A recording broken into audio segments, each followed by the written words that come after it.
Okay, so today we are going to talk about the hero's journey, which is the ultimate transformation and becoming the best version of yourself. Okay, so we're going to look into what that is, what that means, and how you could potentially go on one. I've gone on one myself, maybe a few. I feel like I'm in the middle of one with my career right now. I also have a poster by the front of the room with all the various steps of the hero's journey as well, but that's what this PowerPoint's for, so we will go over that. Okay, so here are some other ways to visualize the hero's journey, and what you'll commonly see is, you have the ordinary world, so your regular everyday grade 9 life, where you maybe go to practice, you come to school, you go home, you get yelled at by your parents, you miss your assignments, that's your ordinary life, right? It changes over into the special world or the unknown or, the magical world where all of a sudden you're exploring the unknown, right? So some of you may have gotten a job recently, may have been looking into getting a job, maybe you started playing a new sport this year. That is when you step into the unknown. Maybe it's a video game, whatever it is, where you push the limit of what you know and what you're capable of doing. Right? That's what the hero's journey is about. Okay. A little background on it. So the hero's journey is a phrase that was popularized by a guy named Joseph Campbell. There's a photo of him in his office. It is extracted from mythological stories, to an extent even biblical stories, but particularly from the work of Carl Jung, who is a psychologist, very famous, and we won't get too much into his whole thing right now. Okay? But again, it is the underlying narrative of the greatest adventure stories and character transformations, both old and new. Right? So this isn't just some new age nonsense, it's basically being identified from ancient stories. Okay. So some examples, and a question I typically ask, I guess more so when I'm not recording because kids get a little nervous, but think for a moment, who are your heroes? It could be a real person, it could be a movie character, but here are some pretty common examples. We have the Lord of the Rings, very famous, common, well-known movie series. We have Harry Potter as well. We have Lion King, which was actually, we'll talk about that more in detail. One of my favorite, I'll talk about that as well. So think for a moment, who are your heroes? Both from the movies you've seen, the books you've read, and from the people you know. Some of my personal favorites and examples, one of my favorite heroes is, we have Malcolm X here. I would highly recommend reading the autobiography of Malcolm X. Very interesting, enjoyable book. And, he went on a hero's journey where, most people probably don't know who Malcolm X is. Some people who do know him likely know him as a member of the civil rights movement in the 1960s. But what you maybe don't know, Axel who's shaking his head, is that when he was young, he was a criminal. I mean, this guy got sent to jail for breaking into and robbing houses. When he was in prison, he discovered Islam and he taught himself how to read, how to write. He educated himself in prison. He spent a couple of years just devouring through every single book he could read. And he came out a transformed man, and he changed the course of his life through that process. Now, the hero's journey doesn't state that you have to go to prison to become the best version of yourself, but for some people, that's what happens. Mulan is another great example. Have most of you seen this movie? Right? She goes on her own hero's journey to protect her father, and she changes the course of her country's history in doing so. Okay. Another great one we have is Hiccup from How to Train Your Dragon, one of my favorite movie series. He goes on his own hero's journey. We have Iron Man. We have, anyone ever seen The Pursuit of Happiness? Right? So this is Chris Gardner. This is who the movie is based off of. He has an excellent autobiography as well, which I would recommend reading, the journey he went on becoming the man he became. And, we also have the Aragon series. And has anyone ever seen, what's it called? King Arthur, Legend of the Sword? Some of us have seen it. It's one of my favorite movies.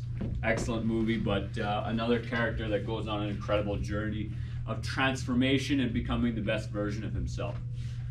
So, we already discussed a little bit in detail just the two separate worlds that the hero's journey identifies. You have your normal world, like your everyday mundane life, and then you have the be parts of your life where you're pursuing new things. It could be a job, a new school, a relationship, right?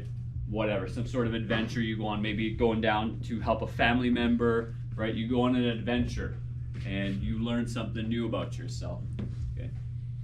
In more so in movies and films, you'll have the normal world and the magical world, right? So for Harry Potter, he goes from the normal world, his regular life where he lives in a closet under his stairs, to his magical world where he goes to Hogwarts and learns magic and has these magical adventures. And so that's more of a story book kind of thing, fiction, whereas the Chaos and Order, Known and Unknown, is more of a adaptation of the real life hero's journey that you could go on. Hero's journey is characterized by three main components. You have the departure, the initiation, and the return. Okay, we'll just get right into that.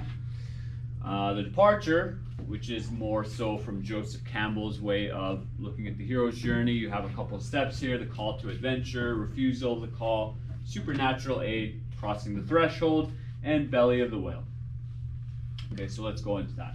So the first two steps here, we have the call to adventure. So this is, that call to adventure all of you recently went on as you finished grade 8 and you had to make a decision of which school to go to. Many of you probably only felt like you had one option, and I think that that's true. But many of you might have another call to adventure, whether or not you want to stay at this school or if you want to go to the Leduc Composite. Now, all of you are young enough that I think by the time you're in grade 11 or 12, the new school in Leduc might open up, so you get another choice. All of this is you going on a hero's journey. You're putting yourself into a brand new environment of which there is no forged path. You don't know what to do when you go to a new school. You don't know where your locker is going to be. You don't know who your teachers are going to be. You don't know who's going to be in your classes. And you really don't know how that experience is going to go. That's the call to adventure. That call internal of, what do I do next? Where do I go? Right? Maybe you feel compelled to go and do one thing or another. That's what that is. It's less common in movies, but more common in our lives. We typically have and experience the refusal of the call. So sometimes people have a tendency to put off certain important decisions. They don't want to consider maybe, taking it to the next level for a particular sport or their education or for school choices or life choices. Maybe it's, you decide that, hey, the relationship I'm in isn't really working out for me, it's not what I want, but you're too scared to leave. You're refusing that call to adventure. That's more common for our personal lives. Now, in my own call to adventure, I had my friend's family, they invited me to come and stay with their family in Israel. And when they told me, I said yes, happily. I said, yeah, I'll come by, knowing that I had no way of making that money to go over there and actually go and visit them. But I did accept that call. So for my own particular hero's journey, there was no refusal. There was just an acknowledgement of, I don't know how I'm going to get this money to go to the other side of the world, right? Israel's very far away from here, right? And we see a couple of different scenes from some movies, but I won't break that down. Okay. The next two steps, supernatural aid. So this is very easily explained through Harry Potter. If you've seen the movie, you know that Harry gets a letter from Hogwarts inviting him to the school. Now his what are they? His step parents, whatever, his foster parents, they don't want nothing to do with magic, right? They don't want nothing to do with any of this nonsense. And what happens? All these owls and letters keep magically appearing until their house is filled with them, right? They have no choice but to accept. Well, that's not true because they fled to an island, right? They escaped wherever the owls could go, whatever. They're in some weird dungeon place for a vacation. And then what happens? Hagrid kicks the door down. You have this supernatural aid. And what that refers to in your own life is that, when you accept that call to adventure, every now and then, if you're really paying attention, you'll notice that some help typically arrives to get you out of that situation, to allow you the resources, the means to go on that adventure. So for me, the supernatural aid was halfway through my university degree. I was very depressed. I didn't know what I wanted to do. I didn't know why I was in my program. And I really wanted to go to Israel, and I was busy looking for a job, and I just couldn't find one, no success. And just by chance one day, I ended up looking on the University of Alberta job forums, and I don't even know where that thought came from. I don't know how I got the inspiration to look there because I didn't know that this thing existed. I went and looked at the forum and I found this job as a housekeeper, of all things. So I worked as a housekeeper for about 3 to 4 months, getting paid very well, working about 38 hours a week, and I saved up the money to go on that trip to Israel. Okay, so for me, that supernatural aid was finding that job. And again, I couldn't tell you exactly how I found the path to get that job. It almost felt like it fell on my lap. And that's very common, particularly in, the hero's journey. It's like supernatural aid. If you've seen Lord of the Rings, Frodo thinks he's going to have to venture out alone, so he starts walking, he leaves the Shire, and then all of a sudden a couple of his friends just show up. They're there to help him and support him, and it makes it easier for him to go on that journey. Crossing the threshold is, the goodbyes have been said, the journey has begun, the hero ventures towards the realm of the unknown. So crossing the threshold might look like, you went to your interview, you got the job, now you're on day one. You are working for this job. And it can be a very scary experience, right? You don't know what's going to happen. You don't know how it's going to go. But, this particular scene, if you've seen Lord of the Rings, you might recognize Frodo stops walking. Samwise asks him, like, hey, what are you doing? What's up? And Frodo says to him, like, if I take one step further, every step after that will be the furthest I've been away from home. And so it's an acknowledgement that you're about to enter this unknown world, that you have no idea how to solve those problems. You don't even know what those problems could be. But, in the story of Lord of the Rings, Frodo recognized, like, it's necessary. I have to go and meet Gandalf at this bar or whatever he's at, pub. I have to go on this adventure, right? It's that calling. Okay. The last segment of the first part of the journey is the belly of the whale. This is the moment where the hero enters the domain of the unknown world, a true testament to accepting the call. So if you've seen Mulan, that scene where she gives over the conscription scroll to the general, the guy running the military, is the moment where she recognizes that, I am actually part of the military now. I am a soldier. I'm going to have to learn how to fight. I'm going to have to learn how to survive. And it's entirely on me. So similarly, this is like showing up for the first day of a job, showing up to the first practice or game, where you recognize that, hey, this is happening. Day one of school at Christ the King this year. This is happening. I'm part of this school. I'm no longer in junior high. I'm in high school. We have lockers. The teachers expect more of you. There's big kids walking around in the hallway who are not only tall, but they're also wide, and they take up a lot of space, and they're loud, and sometimes they swear and they sound aggressive, right? It's a scary experience. It can be for many people, especially if you go on a journey in your own life. Again, Lord of the Rings, you have that scene where the wraiths are looking for the ring.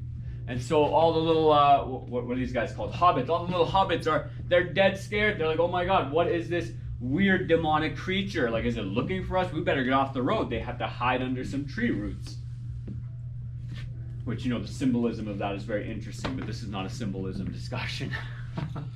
If you've seen this movie as well, and I keep forgetting names, if you've seen the King Arthur film, the moment where Arthur, well, we don't know he's king yet, but where Arthur is walking towards his death. The evil king has him captured, and he's going to cut his head off right in front of a crowd of people to fully end his hero's adventure, his hero's journey. Right now he realizes he's in the belly of the whale. All of this nonsense with the evil king is real. His life is on the line. He has no choice now. He cannot go back. Right? And that's what the belly of the whale is about. It's like you can't go back anymore. You're on the journey. Either you see it through to the end, or you lose yourself on the way, and sometimes that happens, right? Those are called tragedies. There's plenty of those in Greek history. Okay, so the initiation portion, we're going to look more so at Christopher Vogler's adaptation. For the record, Christopher Vogler is the guy behind The Lion King, right? So if you really enjoyed The Lion King and the way the story builds, he was the kind of mastermind behind that. And he was also very knowledgeable about the hero's journey. So the next portion of the journey, the initiation, you have, just very briefly, test, allies, and enemies. You have the approach to the innermost cave, the ordeal, and the reward. Okay. So this test allies and enemies is an adaptation from Joseph Campbell's work, and it connects about 2 to 3 aspects of the middle of the journey. But typically, as you're on that journey, you're trying something new, you have these various tests, right? So how many of you can just raise your hands, how many of you, did you use lockers last, right? How many of you struggled with your locker combination the first time you had a lock, right? A bunch of us are shaking our head that's a test. Are you up for the challenge of junior high and high school? Because that's a part of the responsibility. I still remember my first lock. I still own one of my first locks from high school. I think one of my exes got rid of the other one. I was very upset about that. But the second lock I ever got from high school, the second lock I ever got, I still have it. I use it to this day. It's in my bag somewhere. But I still remember the struggle of I better write down my locker combination in multiple places in case I forget it, because I don't want to be that idiot who has to get his own lock cut because he forgot his combination. I didn't have a cell phone back then, right? This is like in 2010 we're talking about, so cell phones were less common, and they certainly weren't as cool as these things, right? They were a little ugly, gross little flip phones and whatnot, right? You couldn't really save a lot of written information on them, but that's one specific test. The other test, and many of you might have had that, is figuring out what your schedule is, where your classes are, and how the whole bell system works. That's a test. In the grand scheme of your life, hopefully that's a minor test, but other tests are, you show up for a team, and maybe it's a very high level team, or maybe it's brand new to you. Especially, so I'm kind of working with the senior boys basketball team. There's a lot of guys on the team who've never played team basketball before, and they don't know the difference between playing team basketball versus, just playing basketball at lunch, right? There's more organization, there's more order to team basketball. You have to stand in certain places and move in certain ways. Same with volleyball, right? You can't just do whatever you want and run around. It's different from gym class to the team. But there are different levels, right? So some of you play volleyball, hockey, basketball, football, whatever, privately. And so there are different levels. Maybe you move up a tier, a league, and you realize whoa, the other team is very good. Look how organized they are. And maybe you get self-conscious, oh man, I suck, right? But that's a test, and you need to overcome those tests when you're on the hero's journey, right? And you're gonna see those all over. For me, one of the first tests on my trip was that, so I wanted to go to Israel for half a year. So I'm about 21 years old. I've never traveled before. No one had told me that if you stay in a country longer than 90 days, you need a visa. So my first test was I show up at the airport, I'm getting my boarding passes, and the agent tells me all your boarding passes are printing except for the last one from Germany to Israel. And I'm oh, what's wrong? What happened? It's I'd make a joke, but I'm on camera. I asked him what's wrong, and he said, oh, well, the duration of your stay is about 5.5 months. Do you have a visa? You need to show us your visa before we print that off. And I looked at him and said, have my what? What's a visa? What is that? And he looks at me and goes, well, if you're going to stay in that country longer than 90 days and you're not a citizen, you don't have their passport, you need to have permission to stay more than 90 days, more than 3 months. I said, well, I definitely didn't do that. How long does that process take? He said, well, it can take a month or two. It could take some time. Oh, well, my flight's leaving in about 2 hours, so I can't do that now. So I asked the guy, this is my first test. I asked the guy, I said, well, what are my options? And he said, well, technically, if you just leave the country in between, it resets your 90 days. Perfect. So I can just go wherever? Yeah, so if you just show me a ticket for a flight out of the country in between the 2 90-day periods, we'll print off that last boarding pass for you. Sweet. So I go to the side and I ask myself, okay, where can I go from Israel? So I find Israel on the map, look around. Well, I have a sister in Germany. So I said, okay, I'll just go and visit her. Cool, perfect. 2 birds, 1 stone. Now, while that's happening, my mom is not being an ally to me. She's telling me, she's kind of in my ear saying hey, Najib, just, cancel the ticket, stay home, don't go on this trip, right? She's scared, right? And as a mother should be, right?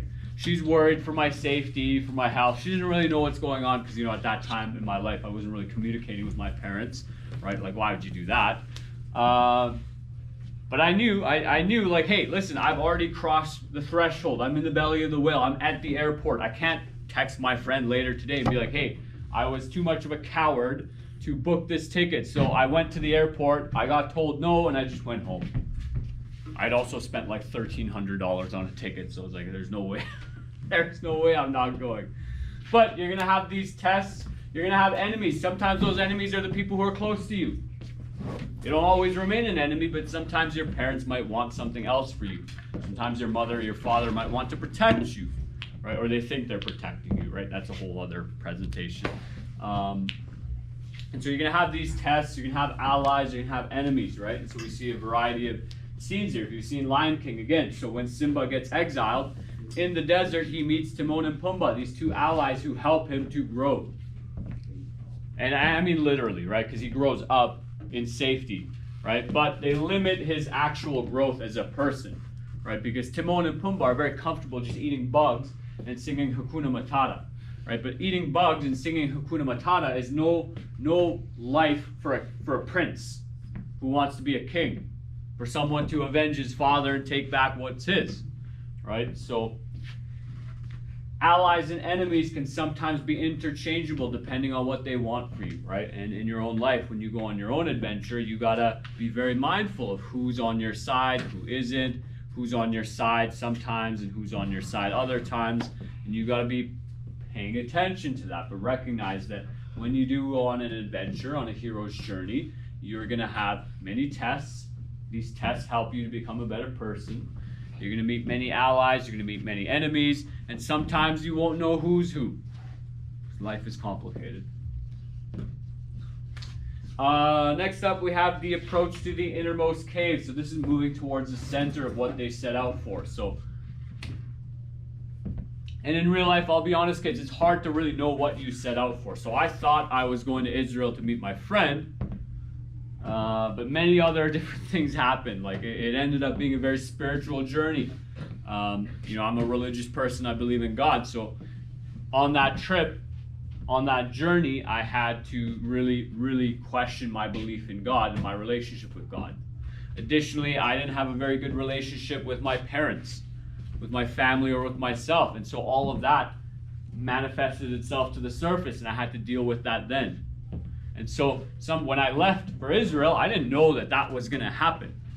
I just thought, oh, I'm going to go meet my friend. I knew I was depressed, and I knew I needed some time away.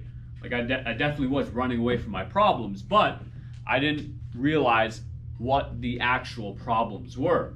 I thought it was, oh, well, I don't like school, and I don't know what I want to do with my life.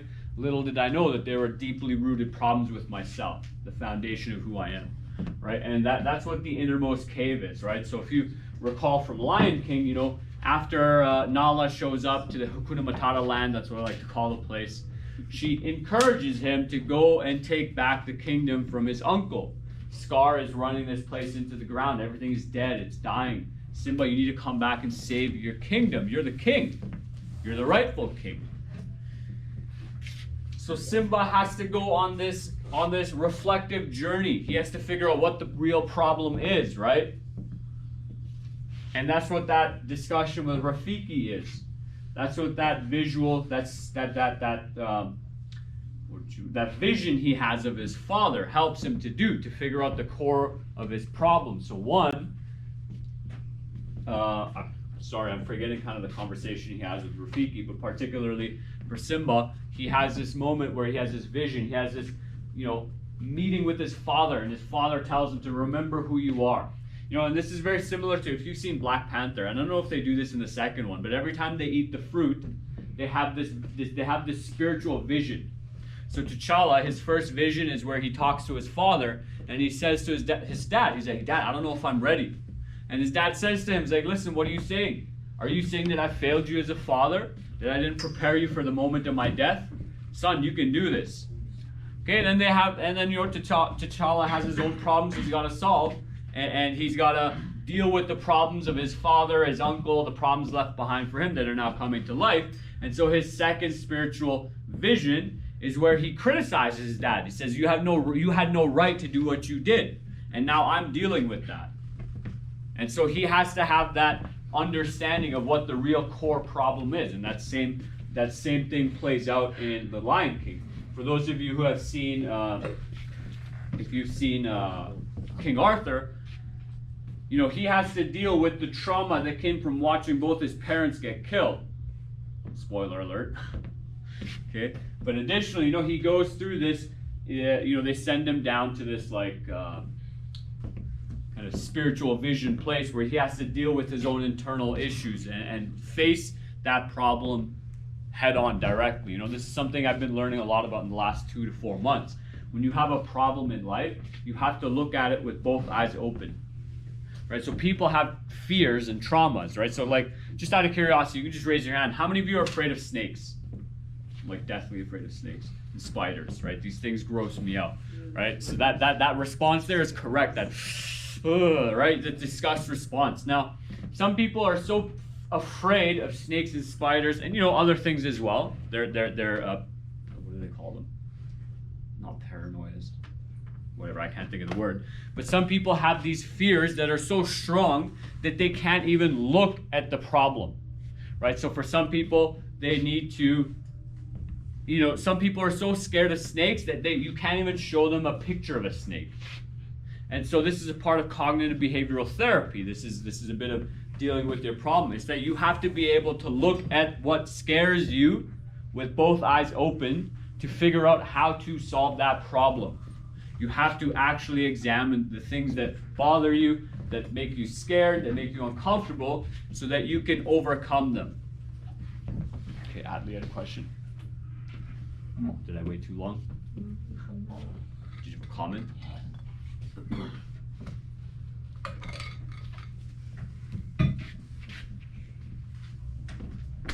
Okay, and that's what the approach to the innermost cave is. It's the moment where the hero looks at the problem with both eyes open. They actually have to look before they can solve the problem and see it clearly. And for many people, and I'm slowly discovering this is kind of sad, like 95% of people are not willing to look at the problems of their life with both their eyes open. So you get to make a decision on a day-to-day basis as you grow and become a different person. You have to ask yourself, are you going to be the type of person, are you going to be that small percentage of people that looks at your problems head on and takes responsibility and accountability for them? Because that's what the hero does. That's what Simba does. He acknowledges that he was making a mistake. And when his father's words of remember who you are, it snaps back into his mind. Oh, wait a minute. I'm not some bug-eating loser who lives in Hakuna Matata land. I'm the son of the king. And my kingdom, my father's kingdom, is being led to waste. And that's my fault. I abdicated my responsibility. It was my job to take care of my mother, my family, and my people.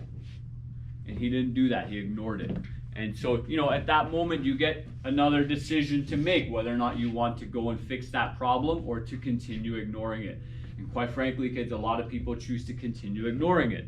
Right, and that's what Noah's flood is all about. And I don't know, we can do a whole discussion on that later. Next up is the ordeal, right? So if you choose to look at the problem head on and take responsibility for your role in creating that problem and the responsibility you have for solving it, it leads you into the ordeal, right? The ordeal is the biggest challenge the hero faces on their journey. This is typically the climax of the story. You can also have death and rebirth here, which is a very common theme in both mythological stories and biblical stories, right? The story of Jesus is a story of death and rebirth. It's a cycle, it renews. And if you really pay attention to the stories in the Bible, they're constantly in this cyclical nature. These similar things are happening over and over again. And you see that as well. So the story of Harry Potter. When Harry Potter takes on Voldemort, you know, there's that scene where they both kind of die for a moment, and they're in this gray area, well, white area, this train station, and, you know, they get to choose life or death. And Harry chooses rebirth. He chooses to go back to his people and to finish what he started, right? The ordeal for Simba is when he takes on Scar, and, you know, it's a very challenging fight. For Lord of the Rings, for Frodo, it's like the main, there's a big build up to the ordeal, but it leads to this one particular moment where he has to decide whether or not he wants to get rid of the ring. And it's interesting because Frodo actually chooses to keep the ring, right? It's kind of Samwise who would have thrown it into the fire, which is very interesting, right? It'd be worth breaking that down at some point. Okay, and so here it's this is the moment in the hero's life where they become their own man or woman. You become your own person, right? You start solving your problems yourself. You stop relying on your parents, right? So what that could be, very simply said, that could be, you start doing your own laundry, you start making your own lunch, you wake yourself up for school in the morning, and you're pretty young, so you're probably not doing this yet, and that's okay, but you start calling in your own doctor's appointments, right? For many people, it's kind of sad. Many adults struggle with that, many young adults. They can't call the doctor, they can't take responsibility for themselves. But that's a very necessary part of life, because your parents can't take care of you forever. You can't be a child forever.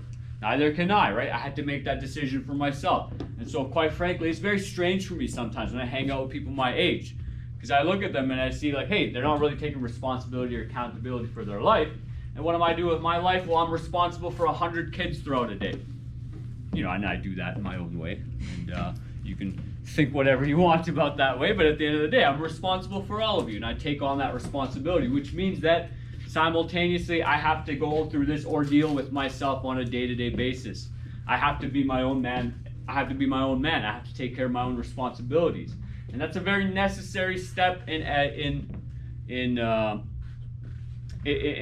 a very necessary psychological step forward for every person, where you stop being under the care and responsibility of someone else, and you start taking care and responsibility of yourself. Right? Because, quite frankly, kids, at the end of the day, my parents, just like yours, they're all going to die one day. And they're going to leave us, and hopefully we're prepared for that day. And hopefully we're ready to take responsibility for our own lives. You really don't want like a caretaker or a baby or an adult babysitter for that matter, right? Okay. Now, typically when the hero goes through the ordeal, at the end of it, there is a reward. For Simba, it's, the reward is, in some senses, he wins back his father's kingdom. He heals a relationship with his mother, his people, right? Because he left them for a while, right? And he left them kind of to rot. And he gets the girl. It's pretty great. Okay, that's 3 dubs right there.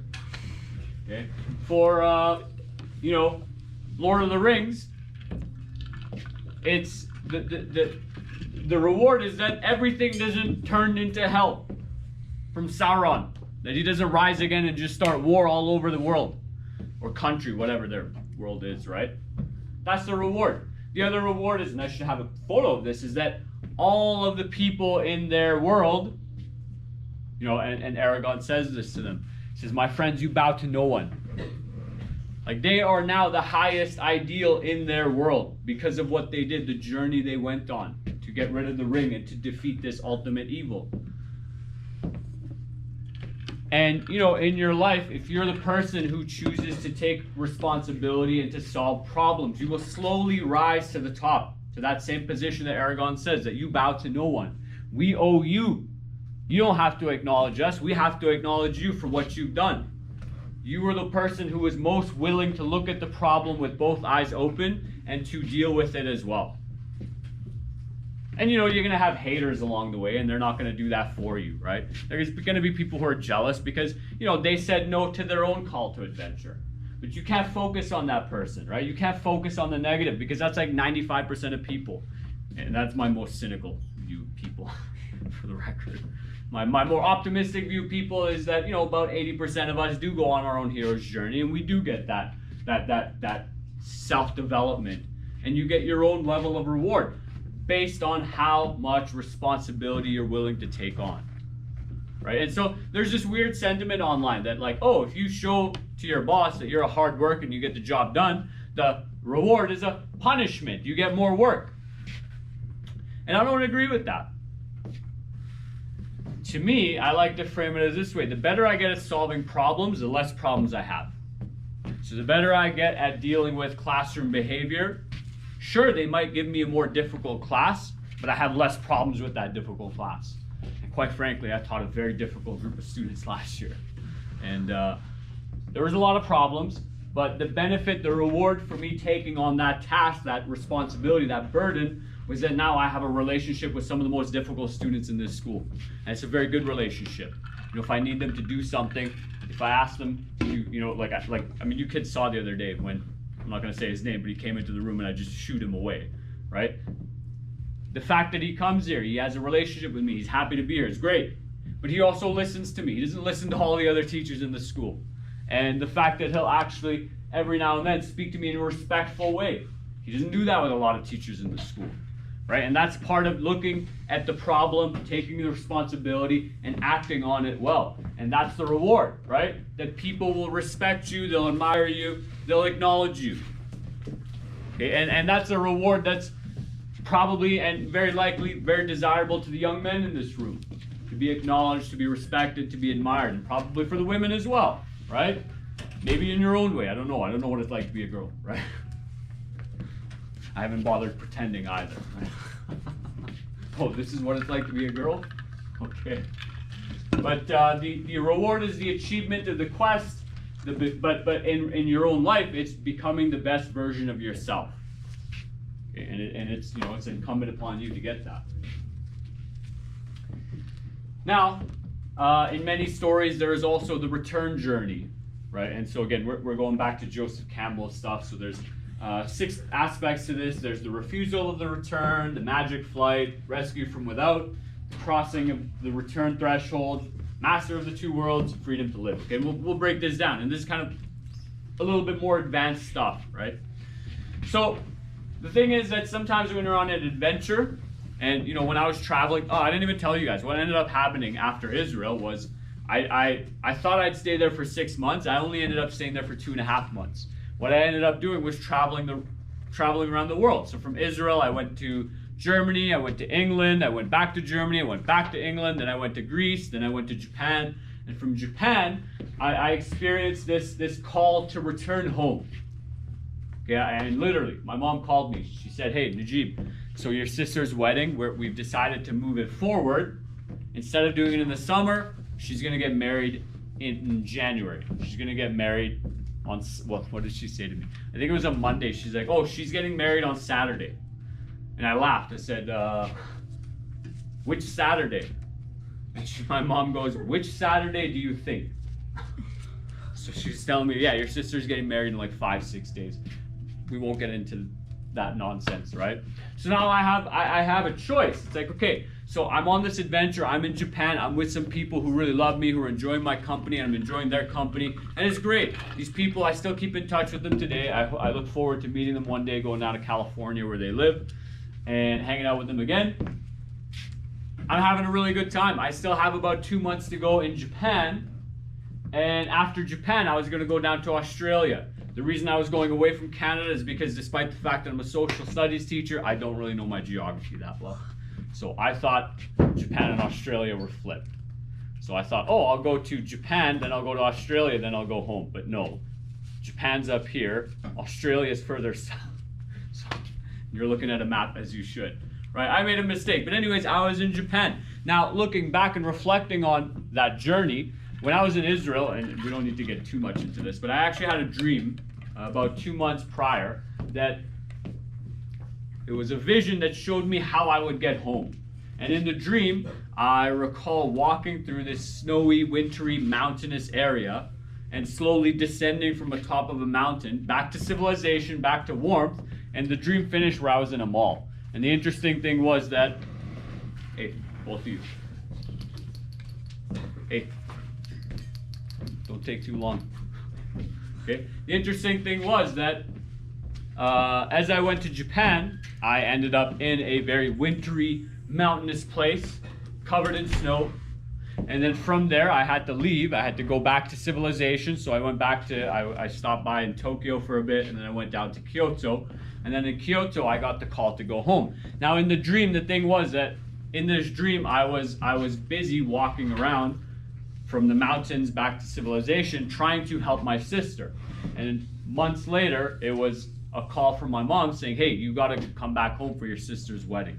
Now the call for me to come back home was that I wasn't really on good terms with my sister's husband at the time, partly due to the fact that I was traveling and it was very distressful to my mother for a variety of reasons that I was gone. And I basically, said some words that I won't say in the classroom to him. Okay, I told him to get busy thinking about his own life and stop worrying about mine, right? And so the call for me was, okay, if you want to fix this relationship between your sister and her new husband, you have to make a choice here. And so my mom, bless her soul, she simply said to me, she said, Najib, I won't tell you what to do. I'll just let you make your own decision. And so I ended up, today's January 13th, 2023.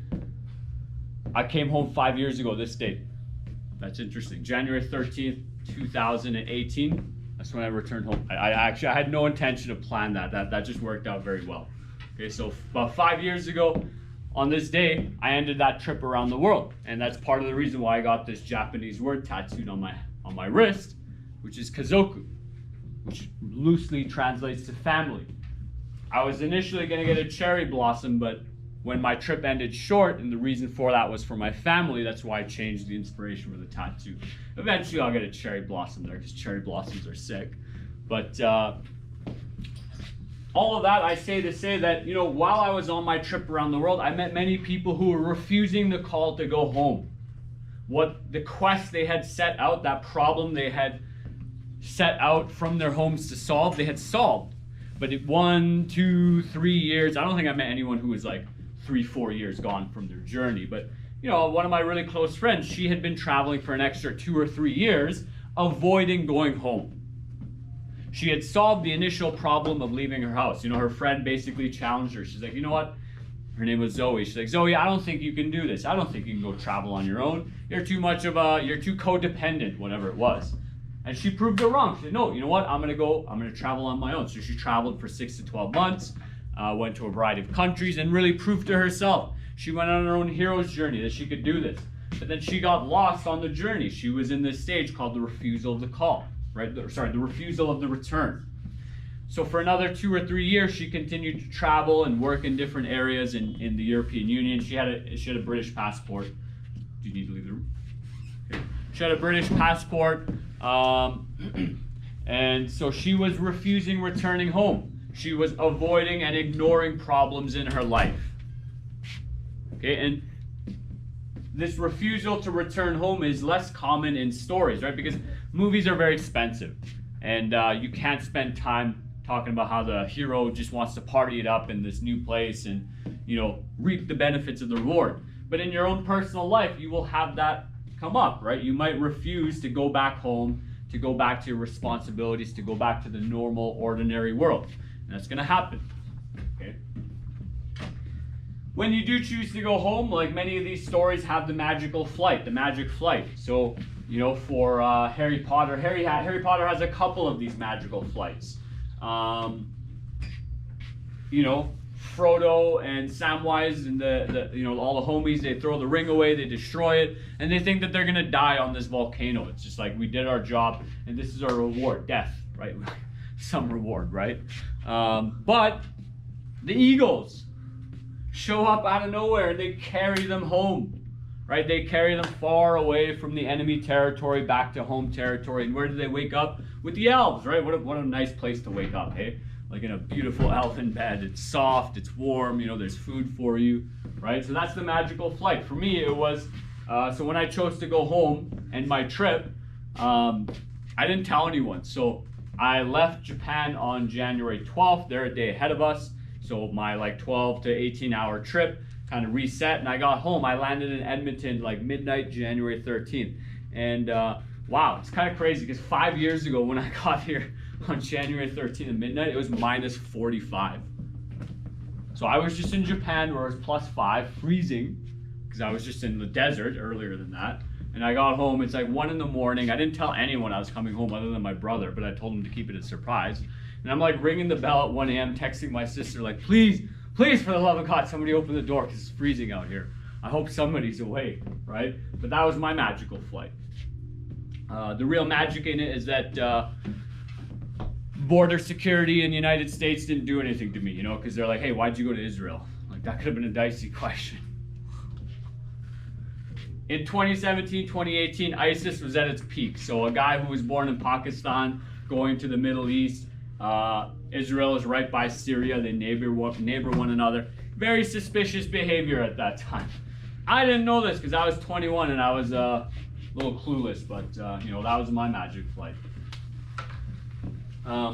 Sometimes, the rescue from without, sometimes it's necessary to have an external reason to go home. So for my friend Zoe, part of her reason for going home was actually my encouragement. I kept encouraging her. I say, hey, listen, Zoe, you set out to solve this problem. You solved it. Don't you think now that you're ignoring the problems of going home, of like re-engaging with your life, right? You don't have to go back to your old life, but you're an Australian, you live there, your family's there. You have other problems you need to resolve with your family. Now you're just avoiding them, right? So sometimes you have this character that helps you to see the problem and to act on it and to bring yourself back to where you need to be, right? Solving your responsibilities and taking care of what you're supposed to be taking care of. Okay, so Rafiki is that character in Lion King. Eventually, you have the crossing of the return threshold, so the abruptness of returning to normal, mundane life. So, 5 years ago to this date, I came home. That was on a Friday. Saturday, Sunday was my sister's wedding celebration. Monday, I went back to the university. It was like, full stop. The trip is over. And by Tuesday, Wednesday, I was back into the swing of things for university, right? So, sometimes it's very abrupt to come home from that journey, that adventure, right? Sometimes you return to the mundane, right? So after going on this journey to save the world, literally, our little hobbit friends, first thing they do when they get home is like, hey, let's go get a drink.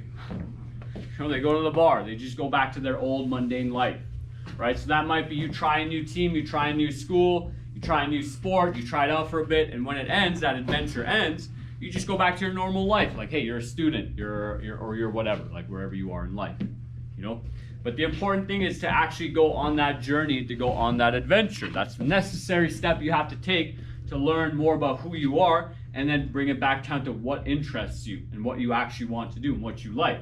That's one of the things that the school system misses, right? We're so busy teaching you facts and details and making sure you're filling in your notes that we don't actually help you to explore your own interests and to expand yourself with various skills. And well, maybe at bigger schools you have more opportunities, but the idea is that when you go on a hero's journey, you expand yourself, right? You expose yourself to all these new things, and when you come back, you start getting rid of the things that didn't stick, that weren't meant for you. But when you come back down, there's more substance to who you are as a person. There's more value, there's more wisdom, there's more of everything, right? There's more of you because you've gone on this adventure to explore who you are, and you've taken all these tests, you've had all these allies come to help you, you've had to deal with all these enemies and haters and jealous people and whatnot, and you are better able to handle the day-to-day problems of real life after you've gone on that adventure on your own. Because you are your own person, you're handling your own responsibilities. Okay. Has anyone ever seen, just raise your hand, any of you seen The Emperor's New Groove? Okay, a couple of us? Well, just one. So, when Kuzco comes home after his journey, after his humbling journey, he goes back to mundane life. But when he returns to it, he recognizes that he was not doing his job properly as the king, that he actually has to go into the communities that he's king of and get their opinion, their feedback, and build a relationship with them, right? So he goes back and he's changed. He's more humble now, right? Eventually, you've become the master of the two worlds. When you've learned enough about the known world and the unknown world, you're able to go into and out of these things with ease. And I'm very grateful that I'm at a place where I can kind of do that now.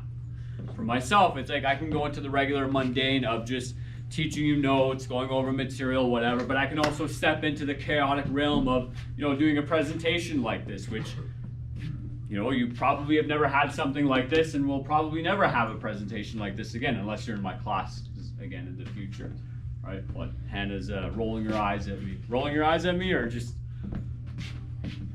disgusted by the ego? Ego. Haters. You just got to ignore them every now and then. Right? But, so one of the lessons that's learned from King Arthur, and I love this particular phrase, this quote, why have enemies when you can have friends? Right? That's something that he learns in his journey.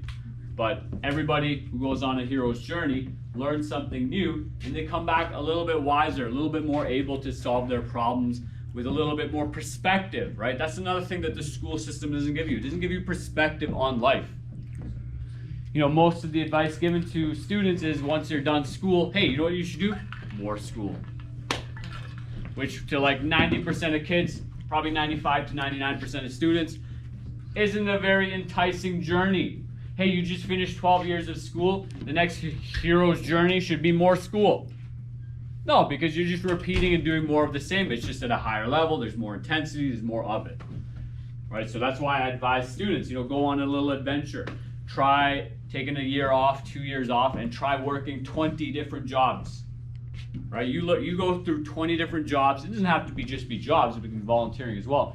You do that 20 times, you'll be a very different person, and you'll have a much better understanding of who you are and what you want out of life. You're also a little bit older, right? Because going to university when you're 18, not a good idea. Not a good idea. Because what do you really know about yourself at 18? Not much. You haven't been 18. I've been 18. Right? You know very little about yourself. But it's incumbent upon you to go and learn. Right? When you go on that adventure, you come back, you tend to master the two worlds. Okay. Our hero is able to balance the near magical experience they went on and everything they learned with the simplicity of the life they have returned to.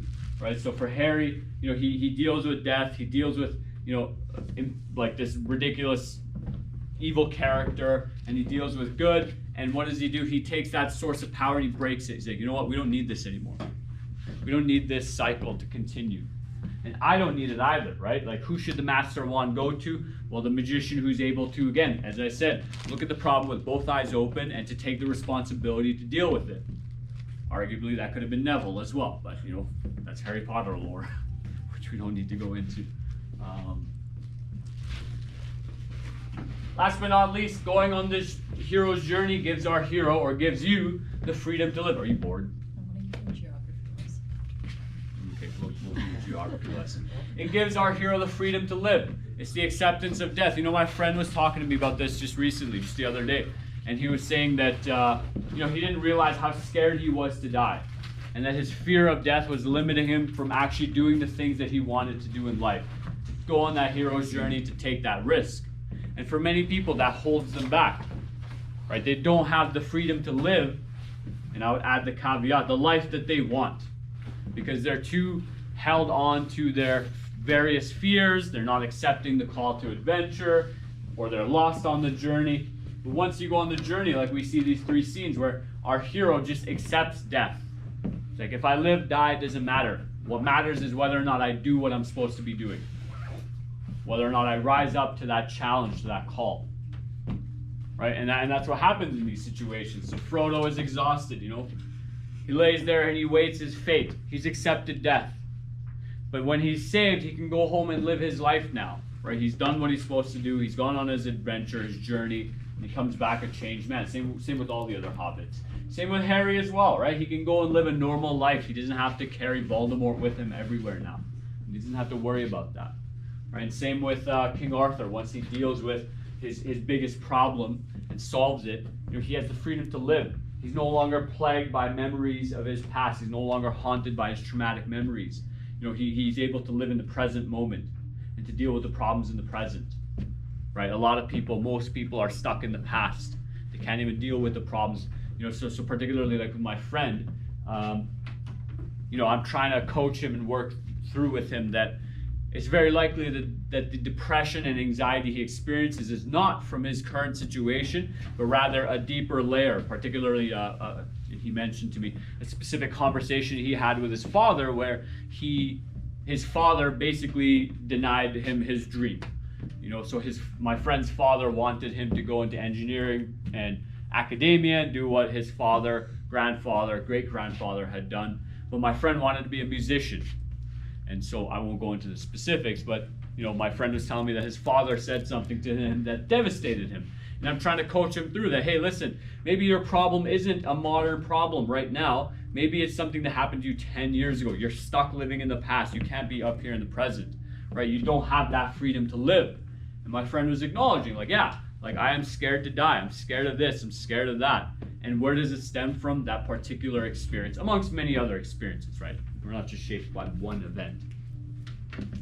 But going on that journey, facing your problems, taking responsibility is what allows us to be the best version of ourselves, and is what allows us to have that freedom to live our lives the way we want.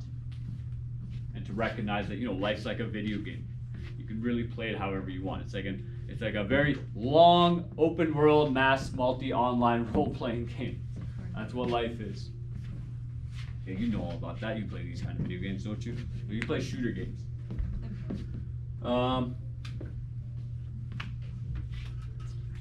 I will comment. So, though it might be better to choose a journey to go on, sometimes the ones you're forced to go on are the ones you need the most. So despite the fact that I chose to go to Israel, I certainly didn't choose the spiritual, emotional, and psychological hell I was put through. But all of that was very necessary for me to be who I am right now. And for me to have that, one of the students here who lives a pretty dicey lifestyle, we won't get into that. He acknowledged, he said to me the other day, he said, you know what, Mr. Quadra, I'll say one thing about you. You know how to handle a stressful situation, right? Like, you know how to keep it together under pressure, right? And it comes from the fact that none of this feels like pressure to me. Pressure was when I was climbing up the side of a mountain, my grip slipped and I almost fell to my death. Like, that's pressure. Like, in that moment, if you're not paying attention to every single thing you're doing, you're going to die. And I mean this literally, it's not exaggeration, it actually happened to me. Yeah, I was 2 inches from dying. Why weren't you strapped to something? Because God didn't want me to be strapped to something. You didn't want. No. Okay, this also happened in Israel, for the record. Oh. This is in the middle of my hero's journey. This is part of my reaching the inner threshold, or the innermost cave. I had to climb up the side of a mountain. Like, it was about a 15-foot climb, but on the other side of it was this sheer cliff drop. What'd you do when you climbed up? What did I do to climb up it? What'd you do when you climbed up?